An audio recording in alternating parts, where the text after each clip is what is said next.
Slides moving? Yeah. Moving. Are the slides moving? Yes? Yes, ma'am. Okay. It is, ma'am. Okay, okay. Thank you so much. Okay, so before I begin, the topic for today's discussion is social sustainability. So pretty much in sustainability discourse, all other avenues of sustainability in terms of economic, environmental get a lot of importance. However, when I talk about social sustainability, it is pretty much backward, I can say, or pretty much under researched topic in the area of sustainability. Before I move into the topic of social sustainability, all of you have already listened to a lot of sessions on sustainability, its importance.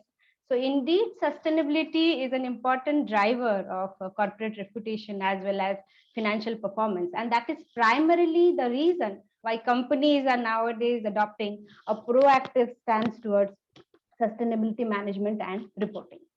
Sustainability reporting is an integral part of corporate communication programs of companies because it helps them to cultivate relationship with stakeholders by like managing their expectation regarding responsible business practices. Sustainability mostly includes the social, environmental, and economic impact of the business. Thus, it is considered more encompassing than the traditional corporate social responsibility, which we used to talk about.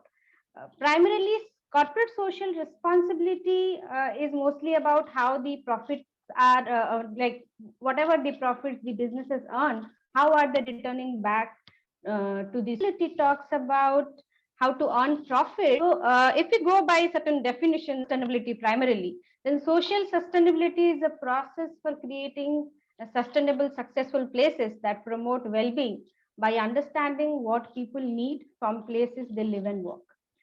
Social sustainability, as I previously told you, that it is a very underlooked or overlooked part of the sustainability than its economic or environmental counterparts.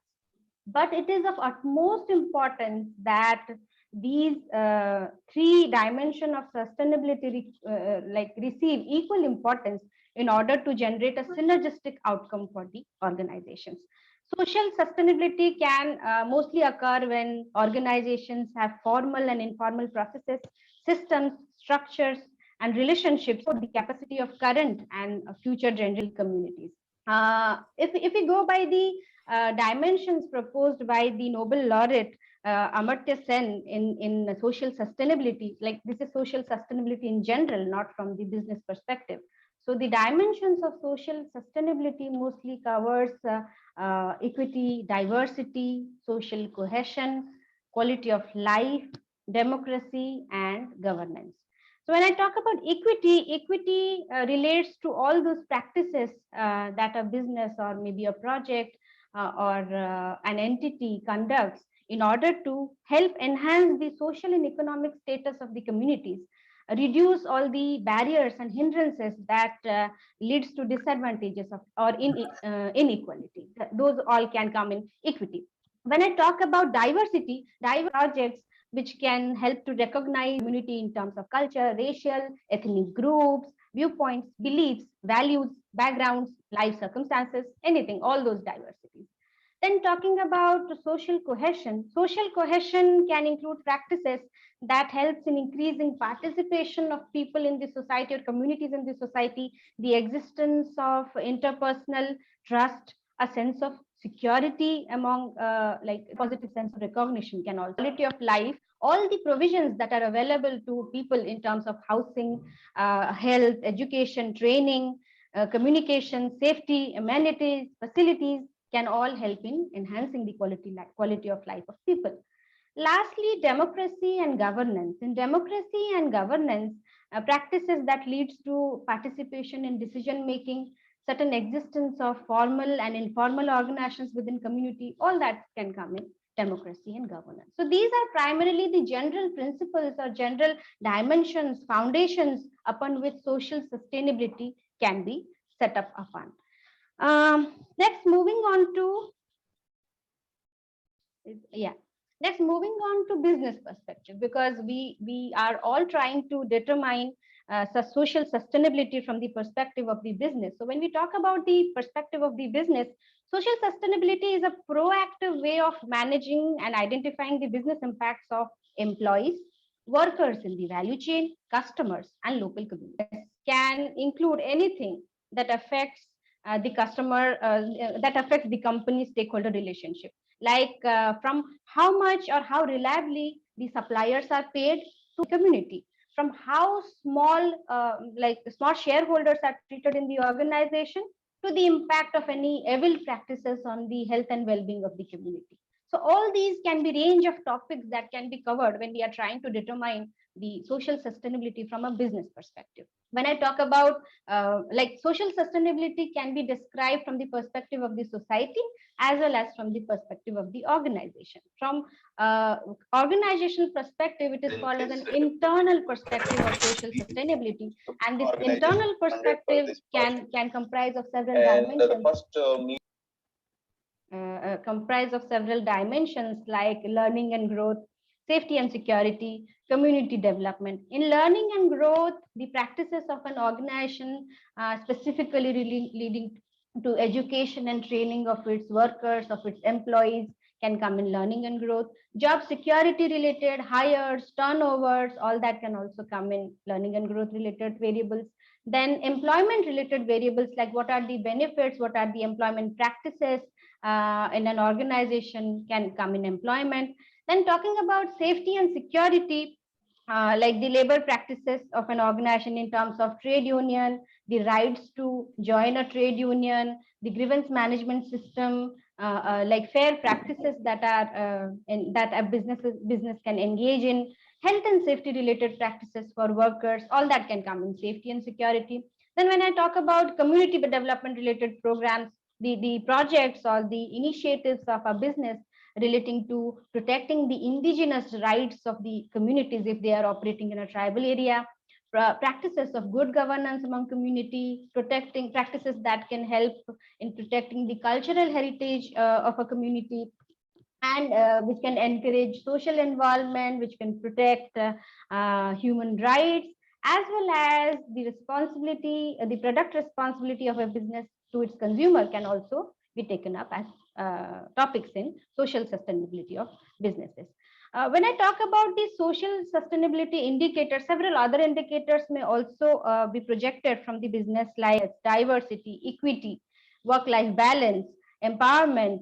All these can also be shown as certain indicators of social sustainability.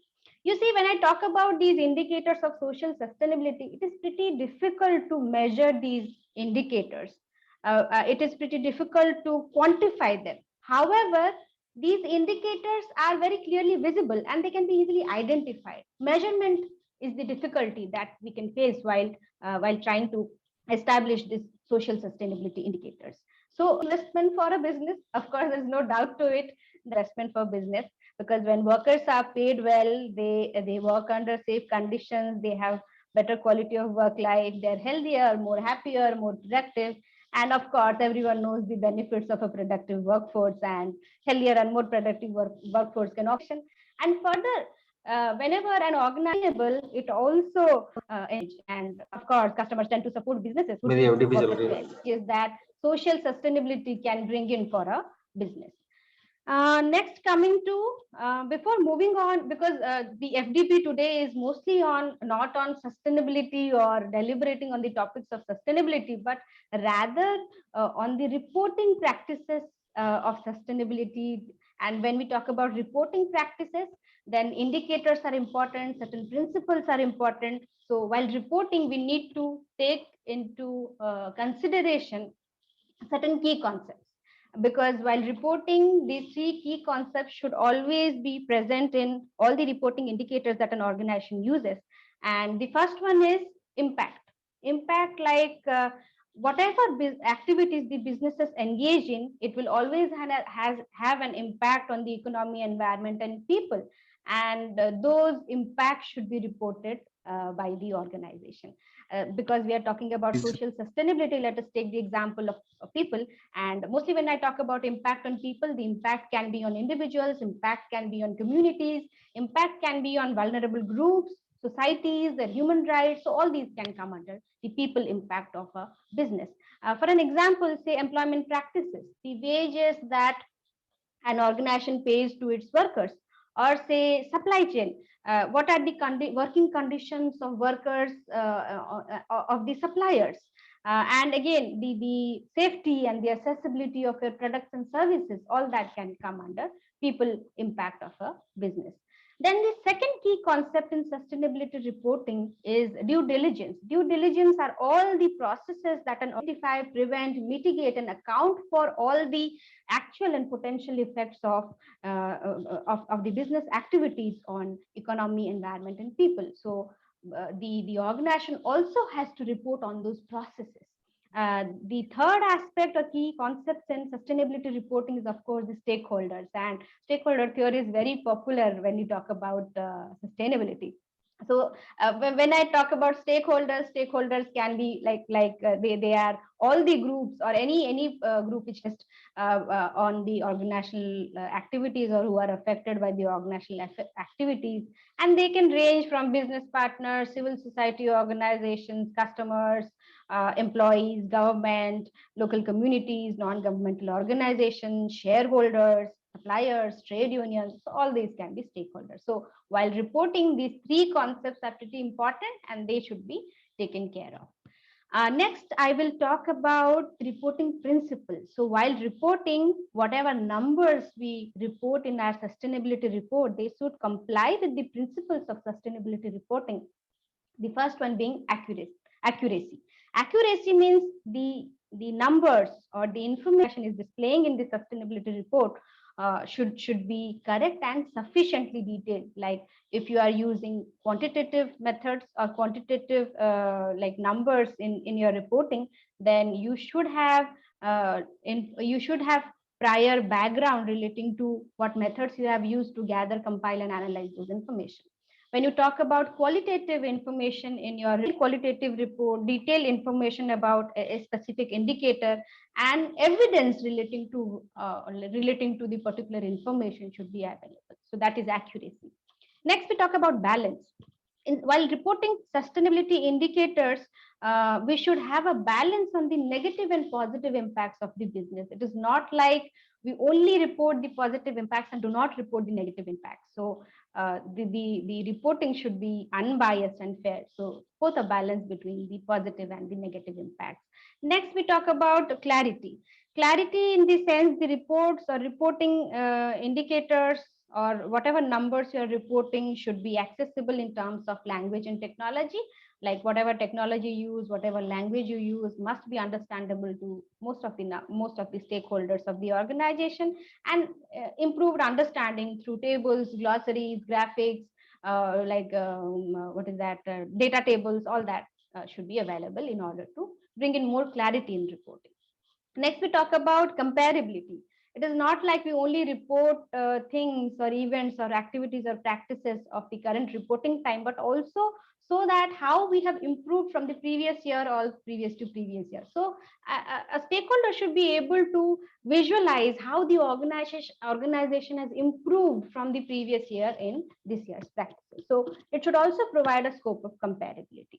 Then we talk about completeness. The reporting reports or the reporting indicators should have sufficient information about the reporting period. Nothing should be missed, and all those indicators which are applicable for an organization should be reported in terms of its short-term and long-term impacts.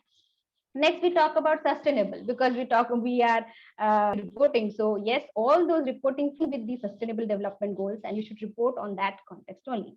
Timeliness, like whatever is the duration or the period of time for which or the schedule in which you report to the stakeholders, the schedule should be maintained. There should not be irregularity in the schedules of reporting the sustainability. Then verifiability, whatever information you have, those information should have enough evidence so that in terms of documentation, in terms of internal controls or audit, proper information systems about the information which you have put up in the reports, evidences, and external assurance in terms of external audits also be available, or if required can also be done on those reports. So again, the reporting thing or whatever you report in the sustainability report should be verifiable. So these are certain principles which an organization needs to comply with while trying to report the indicators or report the activities relating to a particular year. Next, moving on to, yeah, so very popular. All of you must have heard so much of these GRI indicators. So again, GRI indicators enable the organization, irrespective of its size, like large, small, private, public. So anyone can use these GRI standards to report its sustainability things and whatever are their impacts on the society, the economy, and the environment. Several organizations in India also use the indicators given by GRI to report their sustainability. And when I talk about GRI has several dimensions in each sustainability scope. That is, because when I talk about social sustainability dimensions in GRI are like labor, practice and decent work, human rights, society.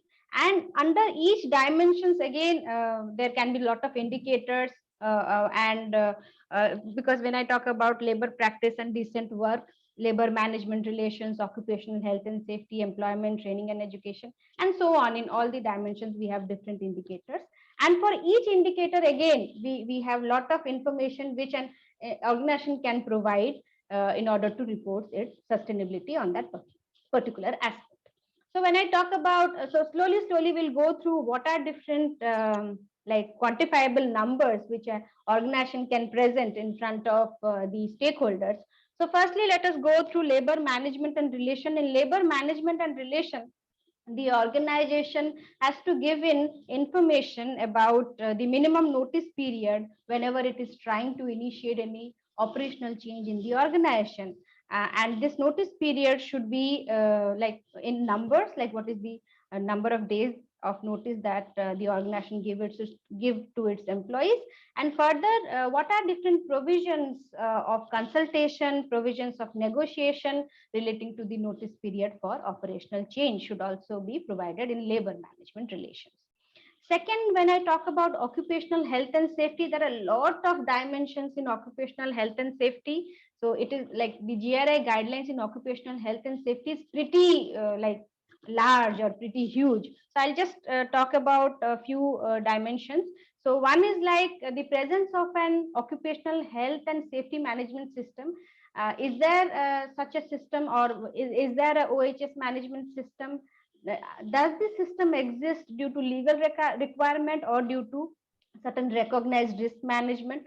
Then we also have dimensions relating to hazard identification, risk assessment, incident investigation. So in this, we the organization can report relating to what are the processes used to identify work-related hazards, to report work-related hazards, to help an employee to exit from a process which they feel or consider can cause injury or ill health.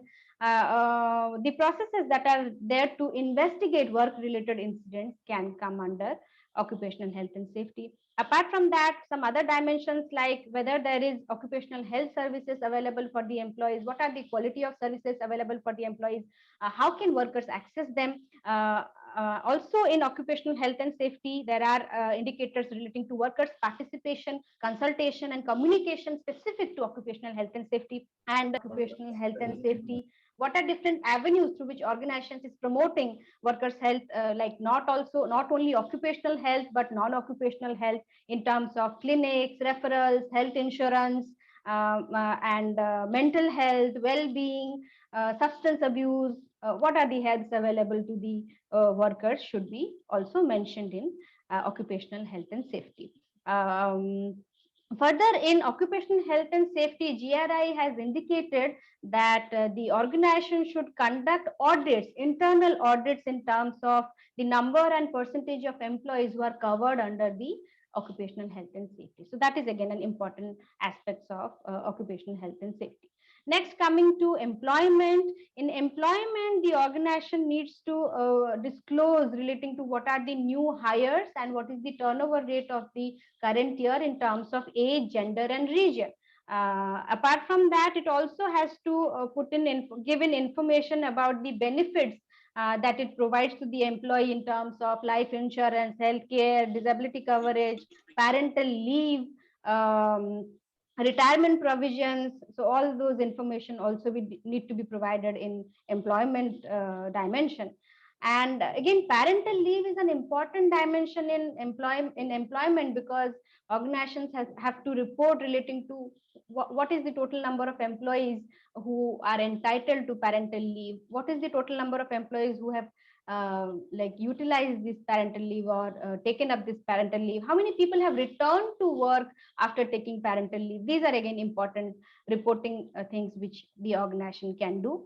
And next, coming to training and education, the number of trainings that the organization has held in terms of gender and category, the type of training relating to upgrading of employee skills, training relating to transition assistance during retirement or during termination of service should also be mentioned in the report.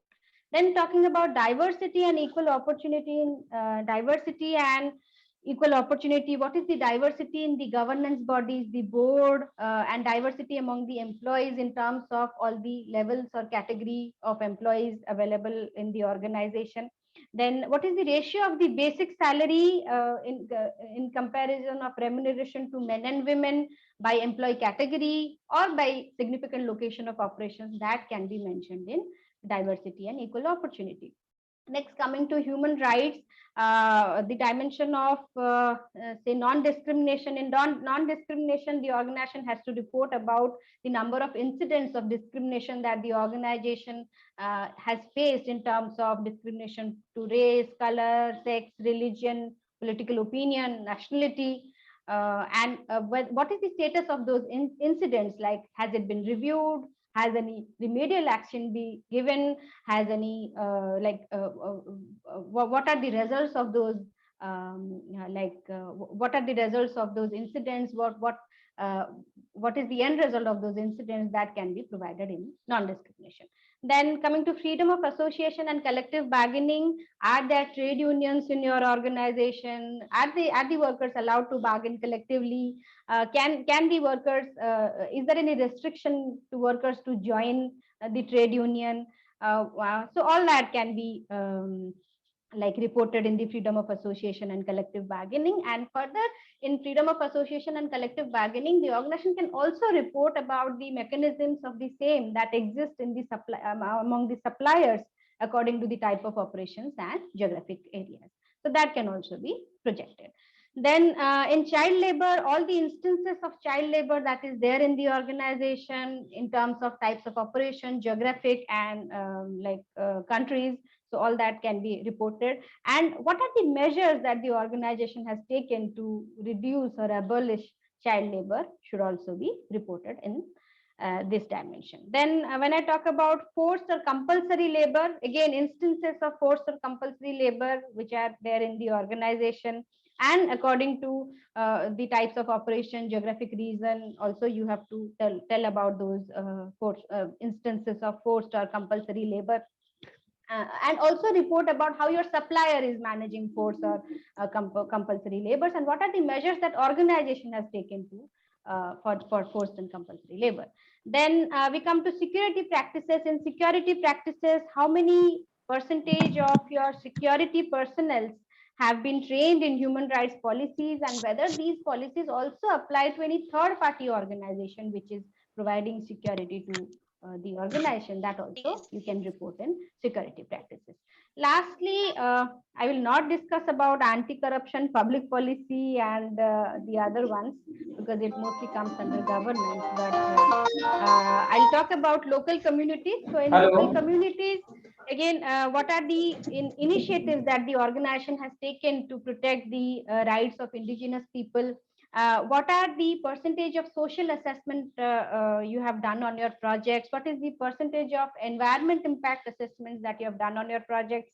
And have you disclosed the publicly disclosed the results of those impact assessment? What are different community development programs the organization has taken up? What are different stakeholder engagement, community consultation committees, community grievance procedures? What are different projects or processes that the organization has relating to this can be reported in local communities? And apart from that, if there are certain potential negative impacts or actual negative impact of the organization's operations or business activities on local communities, that should also be can also be reported by the organization.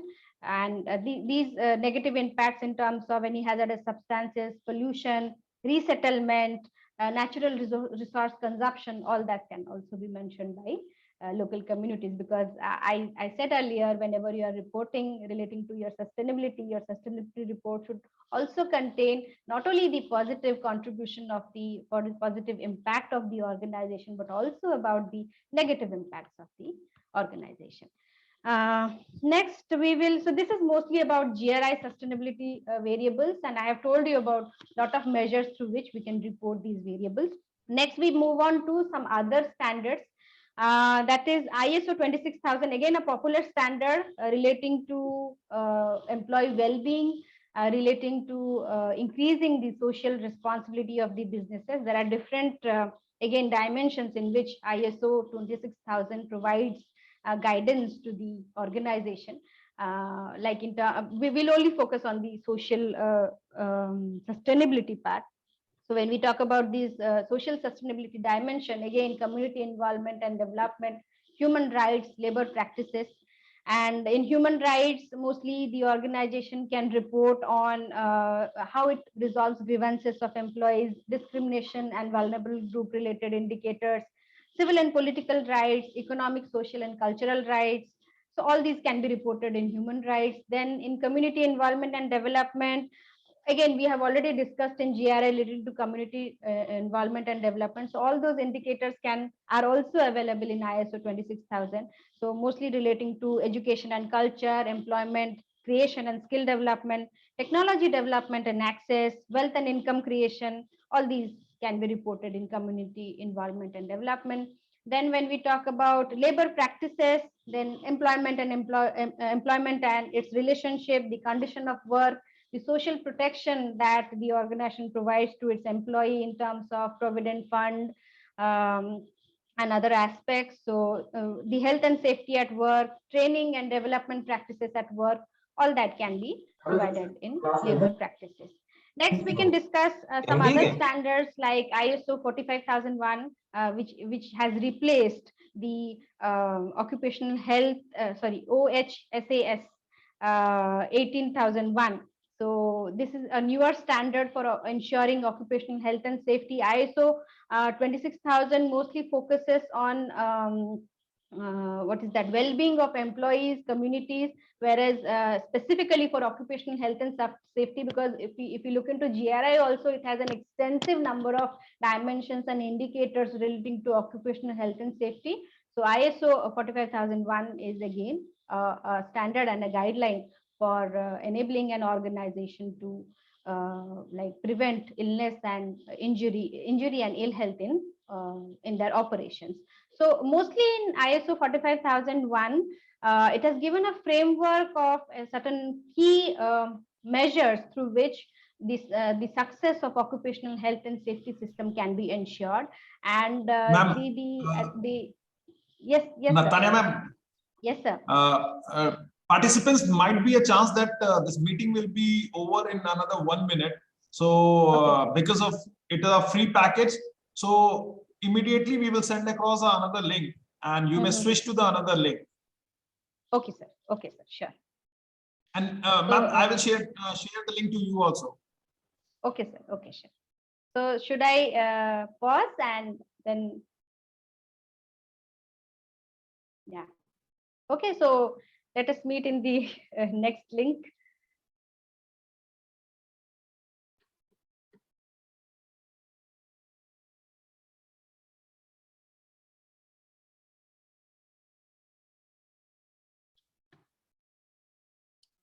if it goes beyond that 1 minute, we will continue. Otherwise, we will switch to new meeting.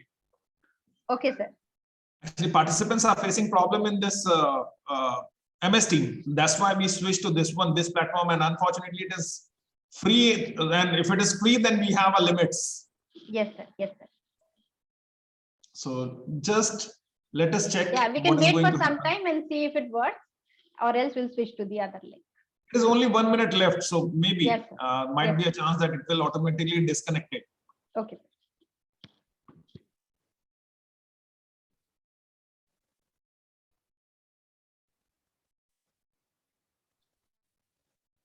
Actively.